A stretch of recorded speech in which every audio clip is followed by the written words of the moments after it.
She stole her sister's husband, but she never imagined what would happen next. Grace and Hannah weren't just sisters, they were each other's whole world. Growing up in a quiet town outside Savannah, Georgia, the two girls shared everything: secrets, dreams, clothes, even a locked diary they hid under the same floorboard. Hannah, the older one, was gentle, graceful, and warm in a way that made people feel safe around her. Grace, 4 years younger, was fiery, bold, and hungry for more than their small town could ever give her. They were nothing alike, and yet nothing could pull them apart. Or so everyone believed, because some bonds don't break from the outside. They rot from the inside, from envy nobody sees coming. Hannah married Mark when she was 27. He was steady, soft-spoken, and he loved Hannah in a way that made the whole family believe in happy endings again. Grace had always noticed Mark, quietly, from a distance, laughing it off whenever she joked about how lucky her sister was. She stayed close to the couple, dropped by often, babysat their little girl, laughed at Mark's corny jokes at Sunday dinners. Nobody suspected a thing. But underneath, Grace was carrying something she never asked for. She tried to bury it. She told herself it meant nothing. But every time Mark spoke to her gently, every time he carried her grocery bags or complimented her new dress, something inside her stirred that she couldn't shut off.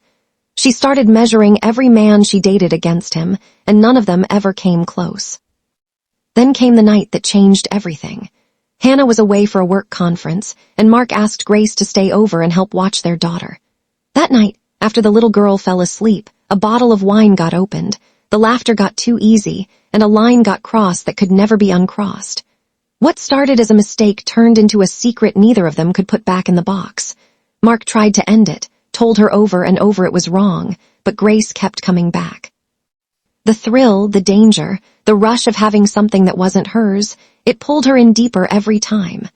Mark, worn down by guilt and desire, never found the strength to stop it. Hannah stayed completely in the dark, trusting them both with her whole heart. Grace convinced herself she was in love. She told herself Hannah never truly valued what she had, that she and Mark were meant to find each other. She began picturing an entire life with him, a life where she wasn't the little sister standing in the background, but the woman at the center of the story. Jealousy twisted her thinking until betrayal stopped feeling like betrayal at all. But Mark was unraveling. The guilt sat on him like a stone. He couldn't hold his wife's gaze anymore. He flinched when his daughter hugged him. He started drinking more. Grace noticed, but it didn't stop her. She wanted him, all of him, and she wasn't ready to let go. Then Hannah made an announcement that shattered Grace's fantasy completely. "I'm pregnant," she said one evening, glowing. Mark froze in place. Grace's entire world caved in. The news hit Grace like a blow to the chest. She forced a smile, forced a hug, forced herself to look happy. But that night she called Mark. "You have to choose," she whispered. "You can't keep doing this to both of us." Mark said nothing. He hung up. It was the first time he had ever shut her out. Grace panicked. She felt everything slipping through her fingers. The man she loved was about to become a father again with her own sister. Days turned into weeks. Mark stopped answering her texts. He started avoiding her altogether. The affair she'd fought so hard to keep alive was quietly turning into her punishment. Unable to carry it any longer, Grace made a decision. She called Hannah and asked her to come over, saying there was something she needed to say. When Hannah arrived, Grace was shaking. "I'm sorry," she began, her voice breaking, "but you need to know something." And then she confessed everything, every secret meeting, every lie, every touch. Hannah sat in silence, her face draining of color, her hands clenched tight in her lap. When Grace finished, Hannah stood up, wiped away a single tear, and said quietly, "You didn't just steal my husband, you destroyed our family."